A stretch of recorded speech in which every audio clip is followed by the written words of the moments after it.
بسم اللہ الرحمن الرحیم۔ جنگ صفین کو تصور فرمائیں، ایک طرف مولا کائنات کا لشکر ہے علیہ الصلاۃ والسلام، ایک طرف شامی لشکر ہے، جنگ ہوتی ہے، شامی لشکر کو شکست سامنے نظر آ رہی ہے۔ جب تک لشکر امیر المؤمنین متحد ہے تو شامی لشکر چال چلتا ہے، شکست کو سامنے دیکھ کر جب ان کی فوج کے قدم اکھڑ جاتے ہیں اور وہ میدان سے بھاگنے لگتے ہیں تو ایک شخص چال چلتا ہے۔ کئی مہینے وہ جنگ ہوئی ہے، قرآن یاد نہیں آتا ہوں، اپنی شکست سامنے دیکھ کر ایک بہانے کے طور پر، ایک چال کے طور پر کائنات کی سب سے مقدس کتاب کو استعمال کرتے ہیں اپنے ہدف کے لیے۔ توجہ، کیوں ایسا کیا جاتا ہے؟ ان کو پتہ ہے کہ اس کتاب کے تقدس کا جو تصور ہے علی کی فوج کے ذہنوں میں، وہ افراد کہ جو اس کو مقدس سمجھتے ہیں لیکن شعور کی کمی کا شکار ہے، معرفت کی کمی کا شکار ہے۔ قرآن کا احترام ہے ان کے دلوں میں لیکن قرآن کی روح اور اس کی معرفت سے نابلد ہے، وہ ہماری چال کی زد میں آ جائیں۔ انہوں نے چال چلی، ایک مقدس ترین چیز کو نیزوں پہ ڈال کر کہا کہ اللہ کی کتاب فیصلہ کرے گی۔ وہ جو قرآن ناطق تھا وہ پکارتا رہا لیکن بے شعور لوگوں نے نہ سنی، بے شعور لوگوں نے بات نہ سنی، نتیجہ آپ کے سامنے۔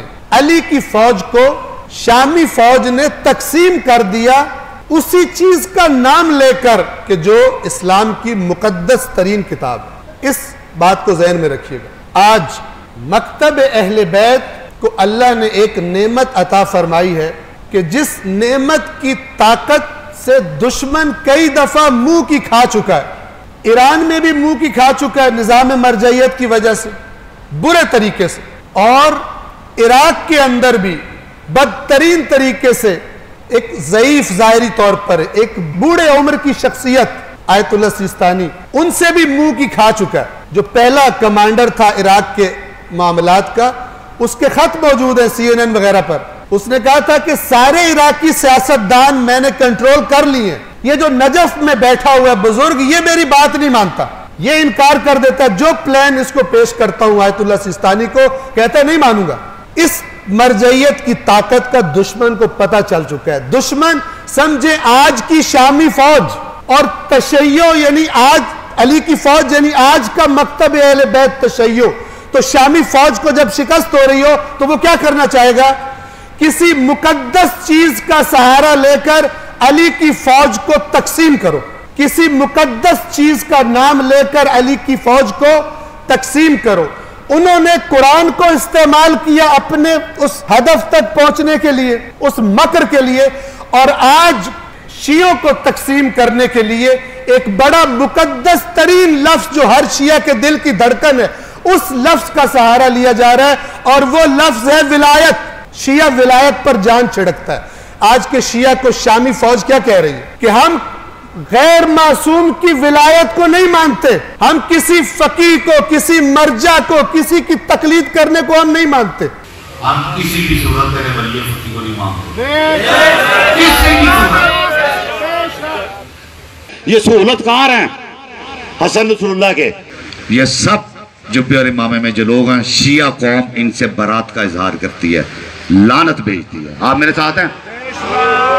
ایک عام شیعہ متاثر ہوتا ہے اس سے، جو گہرائی نہیں رکھتا، اس کو کیا سمجھ میں آتا ہے؟ اس کو یہ سمجھ میں آتا ہے اچھا یہ جو ایران میں مراجع تقلید ہیں، یہ جو عراق میں مراجع تقلید ہیں، یہ معصومین کے برابر کر دیے انہوں نے، ان کے لیے بھی ولایت کا لفظ استعمال کرتے ہیں اور معصوم کے لیے بھی ولایت کا، یہ دونوں برابر ہو گئے۔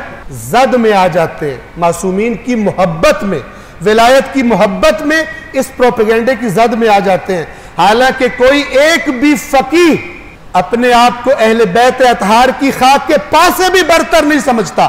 آپ ان کے خطبات سنیں، جب وہ خطبہ دیتے ہیں کیا کہتے ہیں؟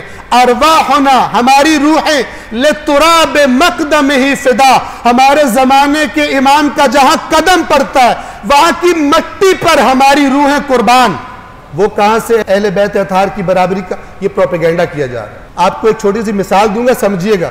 یہ جو آپ کو سامنے کھڑا ہو کے نماز پڑھاتا ہے، اس کو ہر خاص و عام کیا کہتا ہے نا کہ امام صاحب ہے. یہ لفظ استعمال کرتے یا نہیں کرتے؟ امام جماعت، امام صاحب، امام نے رکوع کیا، امام نے سجدہ کیا. تو جب آپ اس کے لیے امام کا لفظ استعمال کر رہے ہوتے ہیں تو آپ اس امام جماعت کو، مولانا صاحب کو معصوم کے برابر کر رہے ہوتے ہیں امام کہہ کر؟ ہرگز نہیں. اسی طرح یہ جو لفظ ولایت ہے، یہ معصوم کی غیبت کے زمانے میں کون رہنما ہوگا؟ اہل بیت اطہار نے بتایا ہماری غیبت کے زمانے میں کن کی طرف تم نے رجوع کرنا ہے. لیکن دشمن کو پتا ہے کہ جب تک اس مرجعیت کے ساتھ ان شیعوں کا رشتہ میں نے نہ توڑا، میں کامیاب نہیں ہو سکتا اس قوم کے خلاف. لہذا اس نے بالکل شامی لشکر کی طرح ایک مقدس ترین چیز کا نام اٹھایا، ولایت کا، تاکہ اسی چیز کے خلاف اسی کی پشت میں چھرا گھونپ سکے اور شیعوں کو مرجعیت سے جدا کر سکے. 6 جولائی کو جو کنونشن، وہاں پر قلیل تعداد وہ ہے جو شامی ہے، اور ان کو سننے والے بہت سارے ایسے ہیں کہ جو متاثر ہو سکتے ہیں.